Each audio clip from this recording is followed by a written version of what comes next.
तो ये वक्त है 1991 का। पोलैंड के अंदर हम एना नामी एक बुरी औरत को देखते हैं। वो इस टाइम न्यूज देखने में मगन थी, लेकिन साथ ही उसका डॉग बाहर जाने के लिए उसे तंग कर रहा था। उधर से लेकर वो बाहर जाना नहीं चाहती थी, इसलिए वो अपने घर का दरवाजा खोल देती है ताकि डॉग बाहर जा सके। लेकिन बाहर जाते ही हमने नोटिस किया कि वो डॉग ऐसे भूख रहा है जैसे उस पे किसी को देख लिया हो। ऐसे में एना उसे घर वापस लाई। उसकी चाल ढाल अब अजीब हो चुकी थी, जिसके चलते एना ने उसे गोद में उठा लिया और डोर नॉक करना तो वो भूल ही गई। जिसका फायदा उठाते हुए मास्क पहना हुआ एक आदमी उसके घर घुस आया, जिसे चुपके से घर के अंदर आता देखकर एना भी अलर्ट हो जाती है और उसे इलेक्ट्रिक गन से शॉक देकर बेहोश कर देती है। उसे जब होश आया तो उसने अपने आप को हथकड़ियों से बंधा पाया। वो अपने आप को छुड़वाने की कोशिश करता है, तड़पता है, लेकिन एना सब कुछ इग्नोर करते हुए पूछती है, बताओ मेरे घर क्या करने आए थे। जवाब में वो आदमी कहता है, मैं तुम्हें जानता हूँ, मैं तुमसे मिलने आया था। एना हंसती है और इसका नाम बताते हुए कहती है, मैं भी तुम्हें जानती हूँ। वो आदमी हैरान था कि एना को इसका नाम कैसे पता था और एना उसे कहती है, तुम कितने बेवकूफ हो, चोरी करने के लिए कोई अपनी आइडेंटिटी साथ लेके आता है क्या। ये कहते ही एना फोन की तरफ बढ़कर पुलिस को कॉल मिलाने लगती है। ये आदमी कहता है, नहीं ऐसा मत करो, मैं तुम्हें जानता हूँ, तुम्हारा नाम एना नहीं, तुम एक रशियन थी और खुफिया मिशंस के लिए काम करती थी। एना को थोड़ी हैरानी तो हुई कि लड़का उसके बारे में बहुत कुछ जानता था, लेकिन उसने जवाब दिया, जो चाहो कर लो, मुझे फर्क नहीं पड़ता। उसने पुलिस का फोन नहीं काटा। तब लड़का कहता है, मैं चाहता हूँ तुम्हें बर्लिन में क्या मिला था। और ये सुनते एना फोन काट देती है और उससे हमें यकीन हो गया कि सच में एना का कोई ऐसा राज था जो उस आदमी को मालूम था। वो आदमी कहता है कि मैं जानता हूँ कि जंग के बाद तुम्हें बर्लिन में कुछ खास मिला था, कुछ ऐसा जिसे तुम एक खास मिशन के तहत छुपा कर बर्लिन से मॉस्को ले जा रहे थे। तुम्हारी ही टीम को ये सीक्रेट मिशन दिया गया था। उस मिशन को पूरा करते हुए तुम्हारी पूरी टीम में से सिर्फ तुम ही जिंदा बची। इतनी सारी चीजें अपने बारे में जानने के बाद वो इस लड़के से पूछती है, बताओ क्या चाहते हो तुम। वो लड़का कहता है, बस मुझे सच जानना है, मुझे जानना है कि तुम्हें क्या हिटलर के मरने के सबूत मिले थे, अगर मिले थे तो तुमने ये बात पूरी दुनिया से क्यों छुपाई, क्यों तुमने हिटलर को सबसे छुपाया। इसकी बातें सुनने के बाद एना पागलों की तरह हंसने लग जाती है। वो अपनी अलमारी में से एक छोटी सी डब्बी निकालती है, जिसे खोलकर वो इस लड़के के सामने बैठी। उसने थोक से इस डब्बे में मौजूद पाउडर आदमी के चेहरे पे उड़ा दिया, जिसे सुनते ही ये लड़का, ये आदमी पैरालाइज हो गया। वो लड़का पूछता है, तुमने मेरे साथ क्या किया। जवाब में ये कहती है, ये पूरी कहानी सुनने के लिए तुम्हारा ऐसा होना जरूरी था। जिसके बाद सीन्स पास्ट में शिफ्ट हो जाते हैं, यानी एना अब उस आदमी को अपनी कहानी सुनाना शुरू कर चुकी है। साल है 1945 का। वर्ल्ड वॉर 2 खत्म हो रही है, जिसे जर्मन बुरी तरह हार चुकी है। रशिया ये जंग जीत गया और इस जंग का जिम्मेदार यानी हिटलर किसी के हाथ में आया। जंग के इसी आखिरी वक्तों में हमें एना को दिखाया जाता है, जिसका असली नाम बुराना है। प्रेजेंट पे वो इस लड़की से कहती है, हाँ वो मैं ही थी जिसे उस खुफिया मिशन के लिए चुना गया था। इस मिशन में उन्हें एक ताबूत मिला था, जिसे छुपाकर उन्हें मॉस्को ले जाना था। उसकी टीम में एक कैप्टन, एक जर्नल और 2 सोल्जर और भी थे, लेकिन कोई भी नहीं जानता था कि इस ताबूत में क्या है। उन्हें इस ताबूत को खोलने तक की जा सकती थी। ये मिशन क्योंकि इन्हें खुफिया रखना था, इसलिए ये लोग बाय रोड मॉस्को के लिए निकले थे। साथ ही इस सफर के दौरान उन्हें किसी से भी कांटेक्ट नहीं रखना था और जिसके मुताबिक ये लोग मॉस्को के लिए निकल जाते हैं। सफर बहुत लंबा था, रात हो चुकी थी। आराम करने के लिए ये लोग रुकते हैं, लेकिन कुछ भी करने से पहले ये लोग एक गड्ढा खोदकर उस कॉफिन को छुपा देते हैं। इससे अगर उनके ऊपर दुश्मनों का हमला भी होता तो ये कॉफिन किसी के हाथ न लग पाए। सुबह होने पर ये लोग इस ताबूत को बाहर निकालते हैं और पोलैंड की तरफ बढ़ जाते हैं, लेकिन रास्ते में इनकी गाड़ी कीचड़ में फंस जाती है। इस गाड़ी को निकालने के चक्कर में ये सब गाड़ी से उतर कर गाड़ी को धक्का लगाने लग जाते हैं और तभी इन्हें यहाँ पर एक लाश दिखाई देती है, जिसे ये लोग इग्नोर कर चुके थे। सफर इन्होंने दोबारा शुरू किया। जैसे जैसे ये आगे बढ़ते रहे, मौसम बेहतर होता गया। ये लोग चाहते थे कि इसी बेहतर मौसम में ये लोग ज्यादा से ज्यादा सफर तय कर लें, लेकिन बदकिस्मती से रास्ते में ही इनके ऊपर हमला हो जाता है, जिस हमले में इनके जर्नल मारे जाते हैं। हमला करने वाला एक स्नाइपर था और जंगल में छुपा हुआ था। ये सभी अलर्ट होकर अपने दुश्मन को मार डालते हैं। एनएन सबसे कहती है, हमें जल्दी यहाँ से निकलना चाहिए, यहाँ पे खतरा है, हो सकता है यहाँ पे और भी दुश्मन हो। लेकिन इनमें से कोई भी एना की बात नहीं मानता और ये लोग यहाँ रुक कर अपनी जर्नल की लाश को दफनाने का फैसला करते हैं। इसके बाद एनएन से कहती है, अब तो हमें चलना चाहिए, लेकिन कैप्टन ने फैसला किया कि वो पास के ही गांव में आज की रात गुजारेंगे। हालांकि ये गलत था, ऐसे उनका मिशन खराब हो सकता था, लेकिन किसी ने उसकी बात नहीं सुनी। इस वक्त दिखाया जाता है कि सच में कोई उनके ऊपर नजर रखे हुए था। फिलहाल के लिए तो है ना इन लोगों के साथ ही गई, लेकिन फिर थोड़ी ही दूर जाने पे उसे एहसास हुआ कि उस ताबूत को अकेले गाड़ी में छोड़ने से इनका मिशन खराब हो सकता है। इसलिए उसने वहाँ पे इस गाड़ी तक जाने का फैसला किया और बाकी सब लोग यहाँ एक क्लब में चले जाते हैं। क्लब में एक लड़की ने सर्व करती है और नशे में धुत ये लोग फिर इस लड़की से ही बदतमीजी करने लग जाते हैं। ये लड़की घबरा चुकी थी, अपनी जान बचाने के लिए वो यहाँ से भागने ही वाली थी, लेकिन कैप्टन उससे यहाँ से भागने का रास्ता रोक चुकी थी। इससे पहले कि उस लड़की के साथ कुछ भी बुरा हो जाता, यहाँ पर दोबारा एना एंट्री कर देती है जो उस लड़की को बचाती है। वो लड़की यहाँ से वक्त रहते ही भाग गई, लेकिन अब उस लड़की के भागने के गुस्से में कैप्टन ने एना से ही बदतमीजी शुरू कर दी। एना की चीखें सुनते हुए एना को बचाने के लिए बाहर से एक आदमी आया, जिसने आते ही कैप्टन के ऊपर बंदूक तान दी। अपने कैप्टन को बचाने के लिए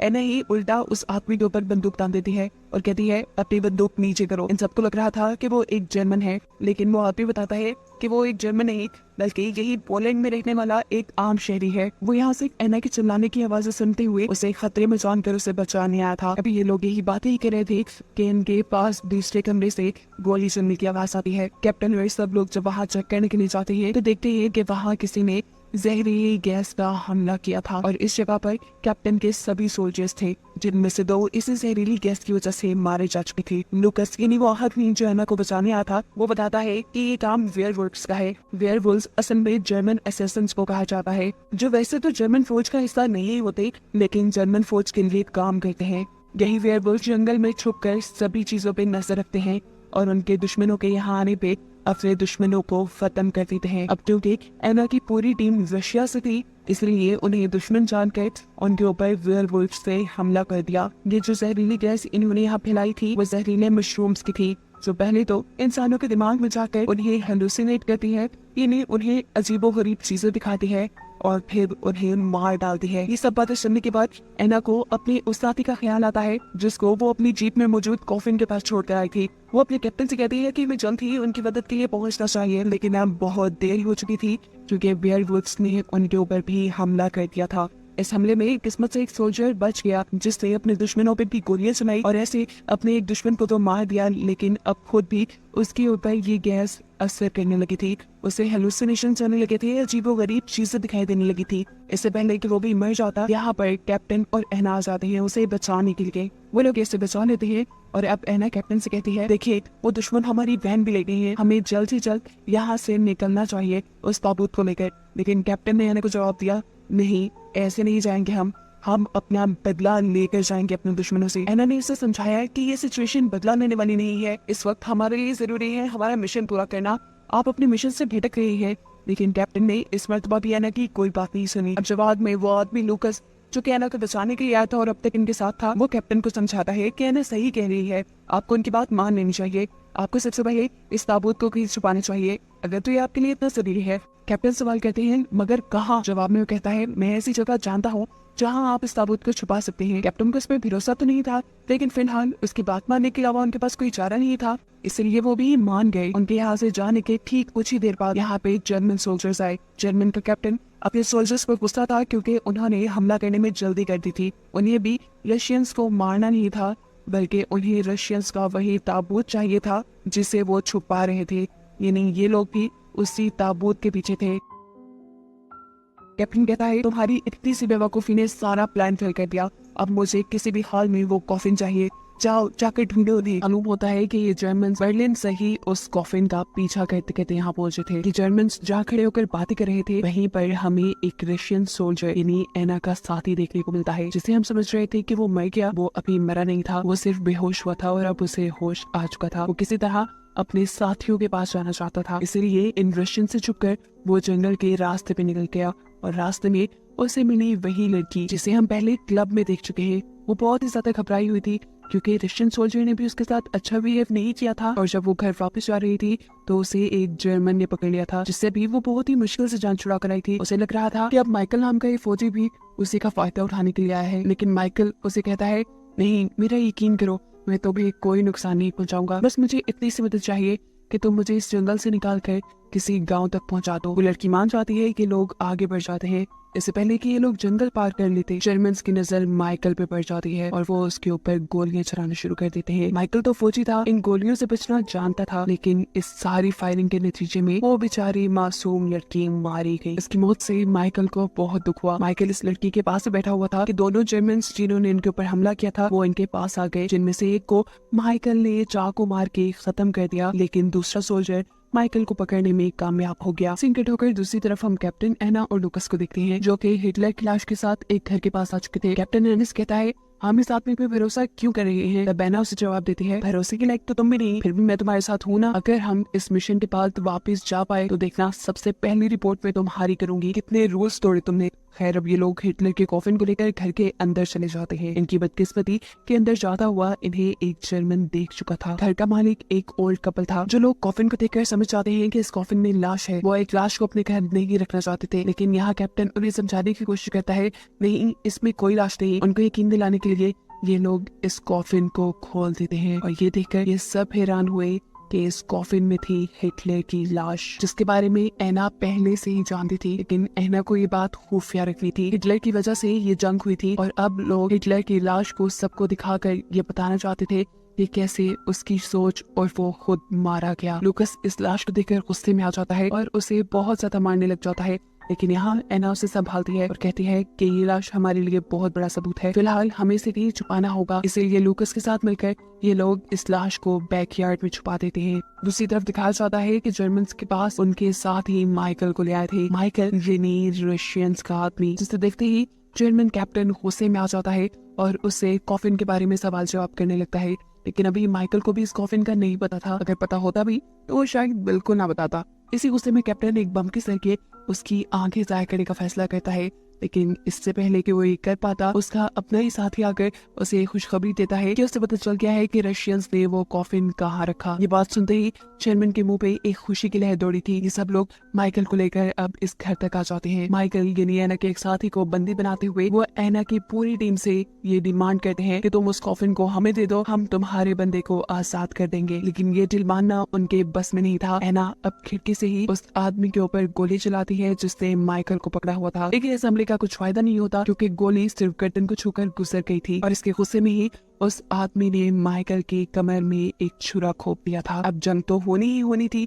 ये लोग अपने घर के सारे खिड़कियां दरवाजे बंद कर देते हैं, लेकिन जर्मन भी इनके ऊपर हमला कर ही देते हैं। ये लोग भी चुपके से अपने बचाव में फायरिंग करने लगे और यहाँ जंग का एक माहौल बन गया। इसी जंग के दौरान हम देखते हैं कि एना का यानी रशियन का कैप्टन बाहर जर्मन के पास चला गया। उसे मरने से डर लगता था और ऐसी जंग में तो कोई भी मर सकता है। वो अब अपनी जान के बदले उस कॉफिन का सौदा करने वाला था, जिस कॉफिन को इन्हें बचाने का मिशन मिला था। एना भी ये बात समझ गई थी कि उस धोखेबाज कैप्टन ने यही काम किया होगा। अब उस लाश को बचाने के लिए वो धड़ाधड़ जर्मन्स को मारना शुरू कर देती है और उसका ये रिएक्शन देखकर जर्मन कैप्टन समझ जाता है कि ये आदमी सच बोल रहा है। एना का ही साथी माइकल, जिसे इन जर्मन्स ने बंदी बनाया हुआ था, वो भी किसी तरह अपने आप को छुड़वा कर यहाँ से निकल गया। उसने दूर खड़े एक जर्मन सोल्जर को मारा और उससे हथियार लेकर जहाँ जर्मन फौजी खड़े हुए थे वहाँ पे एक बॉम्ब ब्लास्ट कर दिया। इस ब्लास्ट के अंदर जर्मन्स तो बच गए, लेकिन मर गया उनका अपना ही कैप्टन। माइकल को मारने के लिए भी जर्मन्स ने गोलियां चलाना शुरू कर दी, लेकिन सभी गोलियों से बचते हुए वो इस घर में आने में कामयाब हो ही गया। लेकिन अब फायदा नहीं था क्योंकि जर्मन ये घर जला चुके थे। अपनी जान बचाने के लिए जैसे ही ये लोग घर से बाहर निकलते हैं तो देखते हैं कि बाहर कोई भी जर्मन नहीं था। बैकयार्ड का भी दरवाजा खुला हुआ था और दूर जर्मन की गाड़ी भाग रही थी। साफ मतलब था कि वो हिटलर की बॉडी ले गए। माइकल ने एना को बताया कि मैंने उनकी बातें सुनी थी, वो चर्च की तरफ जा रहे थे, इसलिए ये सब लोग भी चर्च की तरफ भागते हैं। और यही चर्च के अंदर अब हम जर्मन कैप्टन को देखते हैं जो अपने साथियों से कह रहा था, हमें इस लाश को खराब करना होगा, इसका पोस्टमार्टम करना होगा और सब रिकॉर्ड भी करना होगा ताकि लोगों को हिटलर के मरने की सच्चाई पता न चले। वो चाहता था कि लोग ये सच्चाई ना जाने कि जिस सोच के लिए हम लोग मरे वो सोच और वो सोच देने वाला आदमी भी मर गया। ये लोग अब अपनी तैयारी शुरू करके हिटलर का पोस्टमार्टम करना शुरू कर देते हैं। वो जी तोड़ कोशिश कर रहे थे ये प्रूफ करने की कि ये हिटलर की लाश नहीं है। इसी दौरान एना और उसके साथ ही चर्च की विंडो से यहाँ पर उसी गैस से हमला कर देते हैं जिस जहरीली मशरूम वाली गैस से सबसे पहले जर्मन्स ने उनके ऊपर हमला किया था। इस गैस की वजह से ये लोग हेलुसिनेट करने लगे, यानी इन्हें अजीबोगरीब ख्याल आने लगे और ये लोग अपने मिशन से भटक गए। ऐसे में एना और उनके साथियों ने मिलकर इन सभी जर्मन्स के ऊपर हमला कर दिया। इस जहरीली गैस के फैलने की वजह से अंदर आग भी लगना शुरू हो चुकी थी। इसी चीज का फायदा उठाते हुए एक जर्मन सोल्जर चर्च को बाहर से बंद कर देता है ताकि कोई भी अब इस चर्च से बाहर ना सके। आग को भड़काने के लिए वो अंदर एक शराब की बोतल फेंकने वाला था, लेकिन इससे पहले कि वो ऐसा करता उसे एक आदमी देख लेता है। ये वही ओल्ड मैन था जिसके घर एना और लुकस रुके थे, जो ये हकीकत जानता था कि उस कॉफिन में हिटलर की लाश है। इसी आदमी के सोल्जर पे बंदूक चलाने की वजह से वो सोल्जर खुद ही जल जाता है। उस पे लगी हुई आग चर्च पे भी भड़क जाती है क्योंकि चर्च में पहले ही जहरीली गैसें थी। इस जलती हुई चर्च को देखकर एना बचकर वहां से बाहर निकलती है। बाहर निकलने से पहले उसने अपने साथियों को बचाने की कोशिश की, लेकिन वो नहीं बचा पाई। माइकल, जो उसका दूसरा साथी था, वो तब हिटलर की लाश को लेकर नीचे बेसमेंट में चला गया। उसने वो फुटेजेस भी बर्बाद कर दी जो जर्मन ने बनाई थी, और जर्मन कैप्टन ऊपर उससे मिन्नतें करता रह गया कि खोलो दरवाजा खोलो, लेकिन उसने दरवाजा नहीं खोला। देखते देखते आग भड़क गई और हिटलर की लाश के साथ साथ सब कुछ वहाँ खत्म हो गया। सभी जर्मन और रशियन सोल्जर्स वहाँ मारे गए और एक जिंदा बची तो वो बस एना थी। फिर कहानी अब प्रेजेंट में आती है, जहाँ बूढ़ी एना उस लड़के के सामने बैठी है। वो बताती है कि जब मैं रशिया वापस पहुंची तो मेरे अपने ही मुल्क वालों ने, जिन्होंने मुझे इस मिशन पे भेजा था, उन्होंने खुद मुझे कैद कर दिया। 6 साल बाद जब मैं वहाँ से निकली तो मुझे पोलैंड भेज दिया गया और पोलैंड में मिला मुझे मेरा पुराना दोस्त जो कि लूकस ही था। मेरी इतनी सारी मेहनत का कोई फायदा नहीं हुआ। मैं जो सच्चाई दुनिया के सामने लाना चाहती थी कि हिटलर मर गया, उसकी सोच खराब थी, वो एक बुज़दिल इंसान था, ये मैं साबित नहीं कर पाई। अपनी पूरी कहानी बताने के बाद एना दुखी थी। वो अब एक गिलास में कुछ मिलाती है और उस लड़के को पिला देती है। ये जहर था जो एना के लिए उस लड़के को पिलाना जरूरी हो गया था, क्योंकि अब उसे एना की कहानी पता थी। मरने से पहले एना ने इस लड़के के सामने एक बॉक्स खोला। इसके अंदर क्या था ये तो नहीं दिखाया गया, लेकिन हमें ये लग रहा है कि इसमें जरूर हिटलर का ही सेव किया हुआ सर था, और शायद इसी सर को लेने के लिए ये लड़का यहाँ तक आया था, जिसे मरता दिखाते हुए ये कहानी यहाँ खत्म हो जाती है।